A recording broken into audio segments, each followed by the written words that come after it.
This is the Detroit Sports Podcast Network.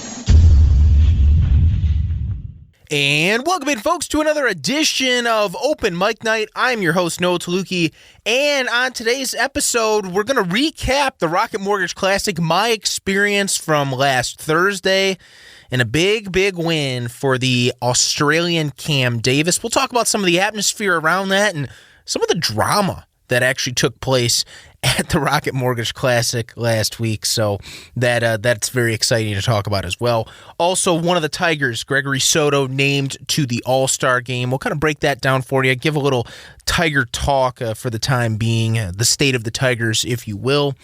Also, something that I forgot to talk about on last podcast that is definitely worth mentioning this podcast, the Pistons, the state of the Pistons, and finally, the lottery gods worked in their favor. Number one overall pick in the draft coming up in a few weeks. So hopefully everybody had a great weekend. I definitely did. And a great 4th of July as well. Went over to Kelly's Island for that holiday over in Ohio. And I'll tell you what, Kelly's Island, really nice over there. If anyone, not too far from Cedar Point, Put-in Bay, if anyone has been out there, very beautiful. And able to take golf carts all around the island and visit different places, and really interesting. So if anyone wants to go out to Kelly's Island, take the 15-20 minute ferry out there, I would definitely say it's worth it. That is for sure. All right, so I want to dive deep into this Rocket Mortgage Classic, and I just want to say I had a lot of fun. I went Thursday. This was my second year going. Last year, of course, they didn't have any fans, so the first year of competition of the Classic was 2019. I was able to get some pictures with some of the golfers, all that. It was really great. This year, it was fun. I will say, a lot of people showed up. Really good to see, especially on a Thursday. People taking off work, coming out, watching these golfers. And like we talked about before, each year there's more and more big name golfers that are participating. This year, one of the bigger names, Phil Mickelson. Obviously, Bryson DeChambeau, the defending champion.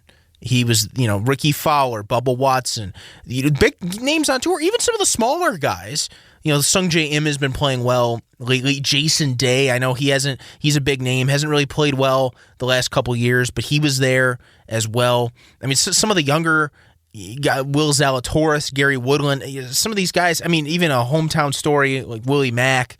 There was a lot of great storylines about this Rocket Mortgage Classic. And I think it's good for the PGA because the PGA is trying to grow, the game of golf, and it's starting to become a little bit more in the mainstream. And, by going to these different cities, because Detroit, really they had Oakland Hills, and that only came once in a while for, U.S. Open. There was maybe a senior tour event there. I know they just redid the course, so they're hopefully going to have a U.S. Open soon, hopefully in the next decade or two. But it was not a consistent thing. You had the Buick Open in Flint, but Flint, it's not really Detroit, and it's a little different. It was in Grand Blanc. It wasn't actually in the city, Warwick Hills, not in the city of Flint. This is in the city of Detroit, so it's really embracing the community of Detroit and trying to build that together. Phil Mickelson, all these guys getting involved, really good stuff. But I will have to say, it was fun for me to watch some of the smaller golf names. There were some holes. I think I was, especially in the morning, I was the only guy, out there. I was by myself at some of those holes.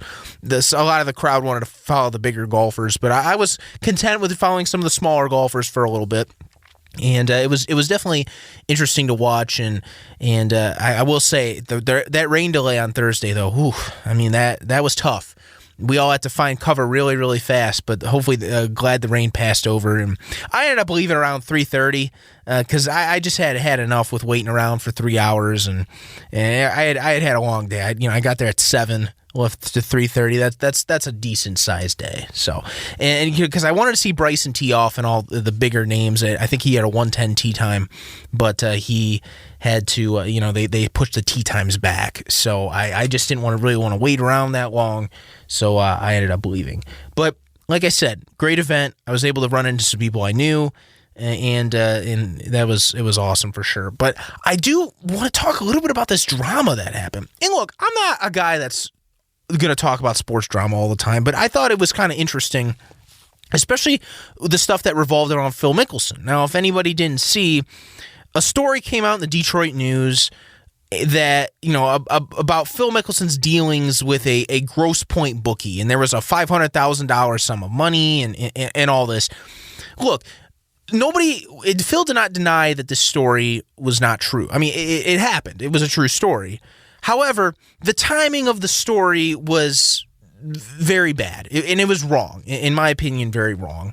And if you think about the basics of journalism, there's all these different ethics of journalism. This is one of the ethics. Look, was it a true story? Yes. Did Phil Mickelson deal with this Grosse Point bookie and all that? Yes. However, it's not the right time to bring up that story. And Phil had every right to go after this guy, in the media. It's not right to publish a story like that when Phil is out there trying to help the community in Detroit. He's there for the right reasons. You got to remember, Phil, he sacrificed a lot to come. Because a couple weeks ago, we had the U.S. Open at Torrey Pines, his hometown of San Diego.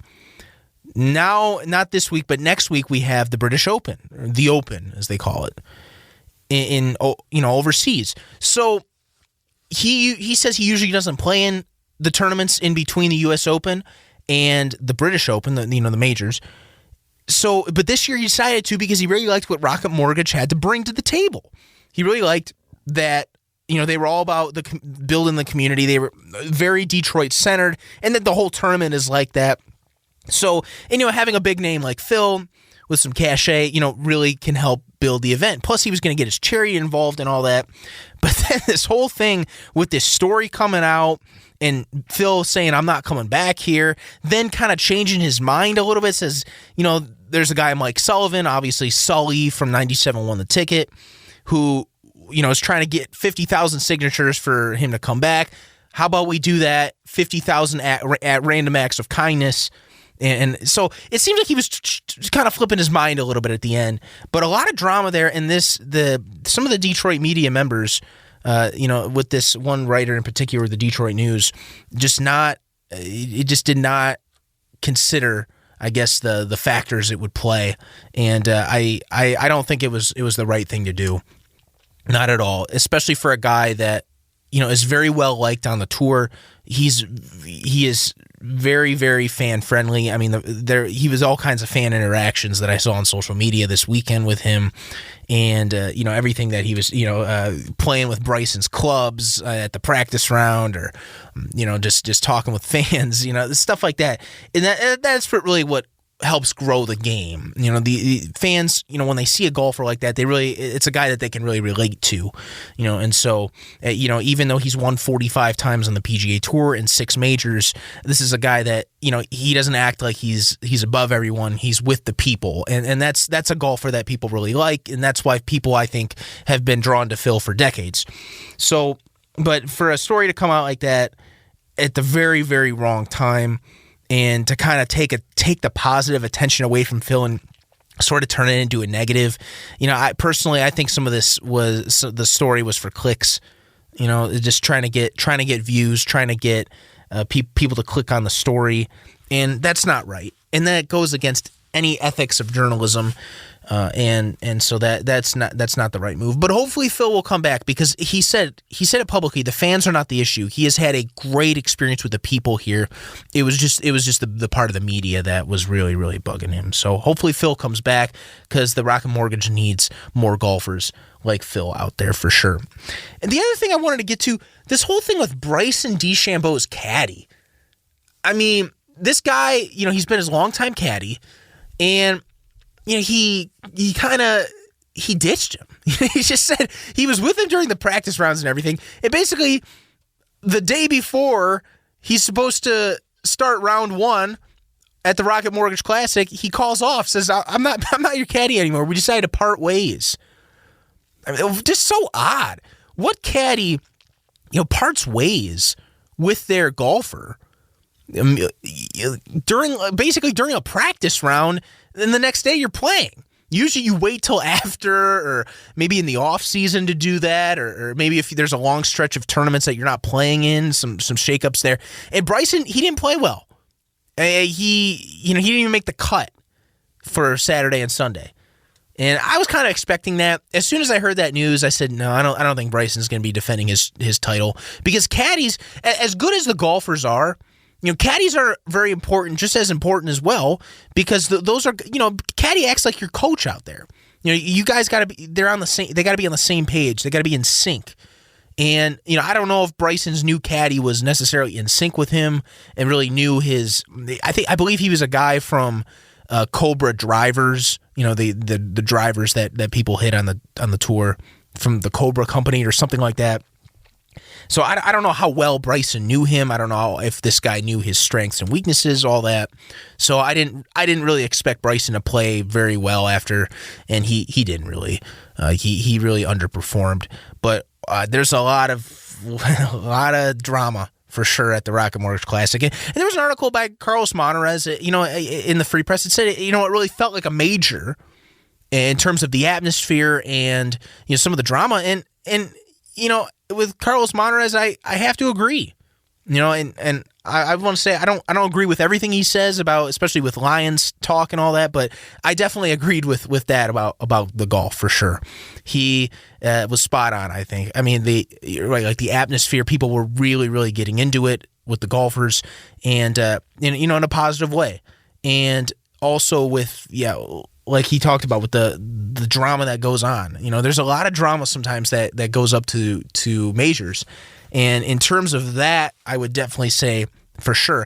And on top of that, there was a 3-golfer playoff in 5 holes. Joaquin Niemann, Troy Merritt, and Cam Davis at the end. Joaquin Niemann, a little bit of a bigger name, especially in South America. And, he's kind of a rising star. But then Troy Merritt and Cam Davis, not as big names, but, they're Cam Davis, a young guy. This is his first win on the tour. Nate Lashley 2 years ago when he won, it was his first win. So 2 of the first 3 winners, is their first win on tour. So it's special for them, sort of younger guys that are getting their names out there. But so there was even a lot of drama on the course with the playoff and all that. So I definitely thought it was a lot of fun. Great. When I wasn't there on Thursday, I was watching it at home as much as I could. And it was definitely great, especially for the city of Detroit. Even if you're not a golf fan, it was still really cool to be there. Just socializing with people, and they had all the corporate tents, and all these they had these food trucks there, and it was just, so even if you're not, it was like a social event. And like I said before, golf is starting to become sort of this mainstream sport and trying to get the mainstream crowd involved. So I definitely think great event, and I really hope this event stays in Detroit because it's a lot of fun. That is for sure. All right, I want to move on to some Tiger talk and a little bit of the state of the Tigers. Also, Gregory Soto, relief pitcher for the Tigers, he gets an all-star nod.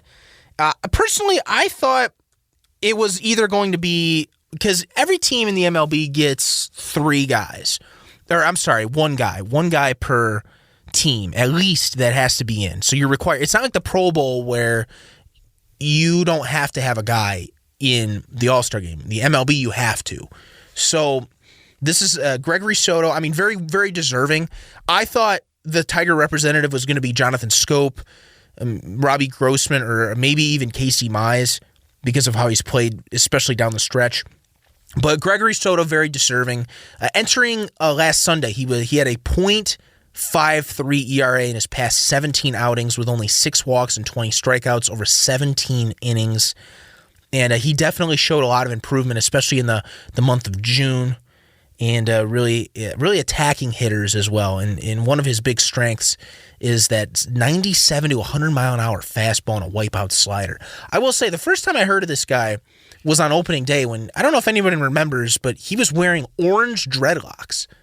I thought, man, this Soto guy is a cool cat. I mean, he's wearing orange dreadlocks on opening day, supporting those Tigers. And you got to remember, too, Chris Fetter, the new pitching coach for the Tigers, very, very good pitching coach. He knows what he's doing. He's from the University of Michigan. He was their pitching coach when they were finished runner-up to Vanderbilt in the national championship 2 years ago. This is a guy that really knows his stuff. And on top of that, you have A.J. Hinch, who's just a phenomenal manager. And really, I think this is guys like him are the reason why the Tigers are playing very well as of late. I mean, I believe they're 25-20 or something like that since May 8th. I mean, 29-22 since May 8th. I mean, this is incredible what they've been able to do. Now, look, they started out 4-17, or they had a 4-17 stretch, and that was not good. But it seems like a lot of people are starting to forget about that. And look, are the Tigers making the playoffs? No. But this is not a last place team anymore, folks. The talent isn't all there, but for the talent for the players that are there, AJ Hinch is doing good. If they had more talent, the Tigers might have a winning record right now, especially with how they're playing. I wouldn't be surprised. They're not the bottom. They're not at the bottom of the AL Central anymore.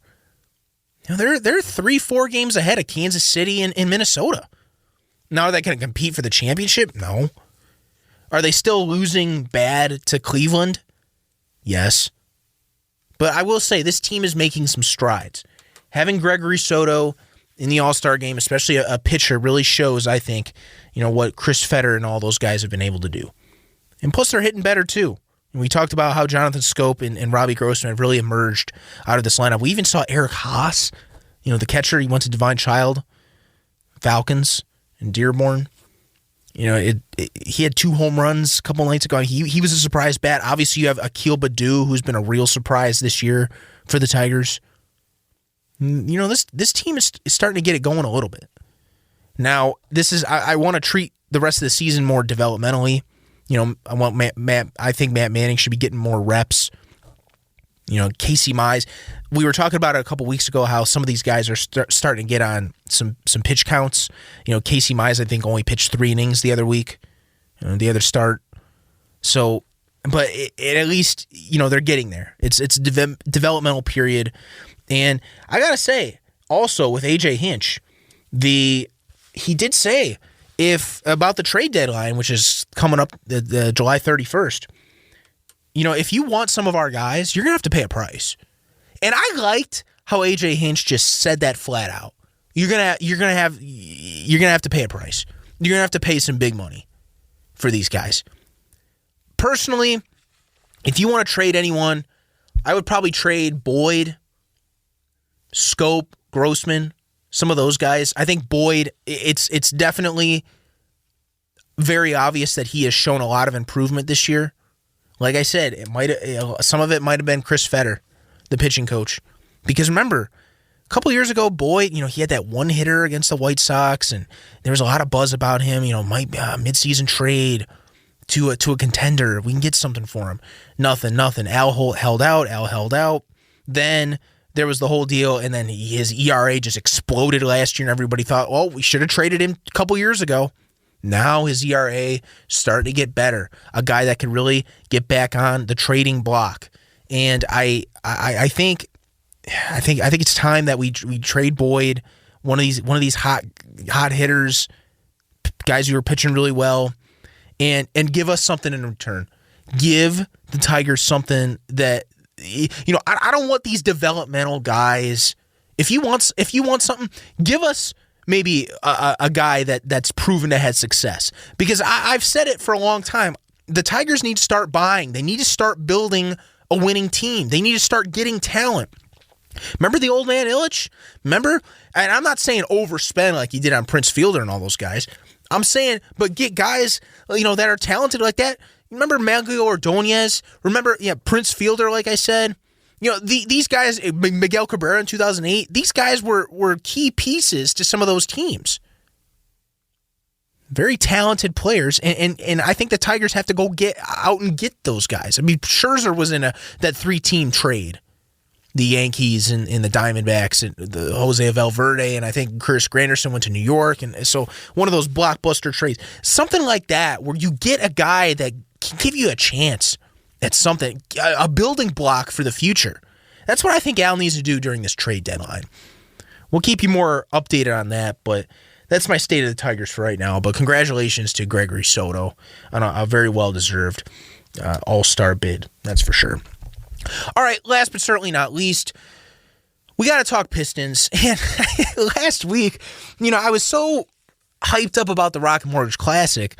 I wanted to talk a lot about that, some guys to watch and all that it just completely escaped my mind that the Pistons have the number 1 overall pick. I don't know if any fans out there, had the same feeling as me. Did anybody care?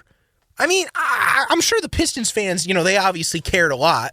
But did anyone... I mean, was anybody really gung-ho that the Pistons got the number 1 overall pick? Or were people just, whatever.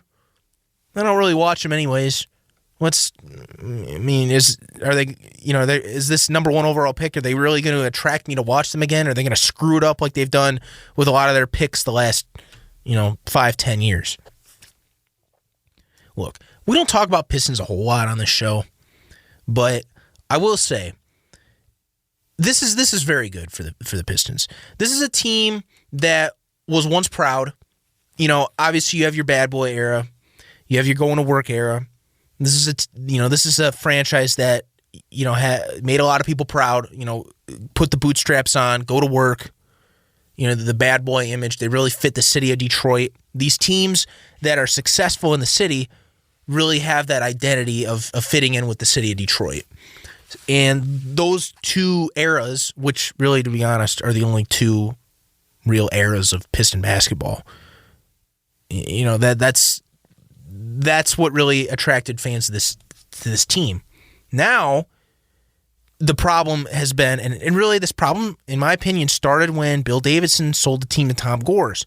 The ownership changed, and the team was never really the same after that. After Bill D died, or Mr. D as they called him, and when the family sold it to Gores, it has not really been the same. And you think about all these bad draft picks over the years. You look at guys like Henry Ellenson, and even like some of these other guys. There's like Kyle Singler, I think, was a pick, or there's not Reggie Jackson, but his name escapes me. Stanley Johnson. These guys, they just never panned out. Luke Kennard, he was nice, but I mean, he wasn't like a superstar or anything. And speaking of superstars, that's what the Pistons lack. They've always, especially for the last 10 years, they've lacked a superstar. Nobody wants to. The NBA is so superstar driven. It's different than the NFL. And look, the NFL has its superstars and everything, but the NFL, football is more of a team game. There's 11 guys on the field. I'm not saying basketball's not a team game, but what are the faces of the NBA? The faces aren't really teams. They're players. They're individual players. That's what, and the Pistons need a guy like that, a guy that can really take over a game. The Pistons have really struggled to draft scorers as well, guys that get buckets. And I will say, getting the number 1 overall pick, first time since 1970. And they drafted Bob Lanier. How about that? Since 1970. They have not gotten the first overall pick. Now they do. This is a great building block for Troy Weaver to say, hey, look, we're here. We're here to win. We're here to go big. And I think that guy for the Pistons is Cade Cunningham. I really do. He's the consensus number 1 overall pick by most media outlets. There was a guy earlier on Fox that I believe he put out a mock draft and said something about how Jalen Green, the guy that went high school and went right to the G League, the Pistons are going to draft him. No way. There is no way that Troy Weaver screws this up in a couple weeks. He's drafting Cade Cunningham. I think the whole league knows. Cade Cunningham worked out for one team. One team, Pistons. I think it's very obvious. The writing is on the wall. Cade Cunningham is going to the Pistons. And if Troy Weaver messes this up, this is a franchise-altering decision, in my opinion, for the Pistons. This is something where the fans might start coming back a little bit. They might start coming back. if they get a superstar. Plus, there's obviously a nice young core. I mean, you have Sadiq Bey and Isaiah Stewart, both guys who ended up, making the all-rookie team. Troy Weaver needed to strip down the roster. What did he do? He got rid of Blake, got rid of D. Rose. All these guys that didn't need to be there are gone.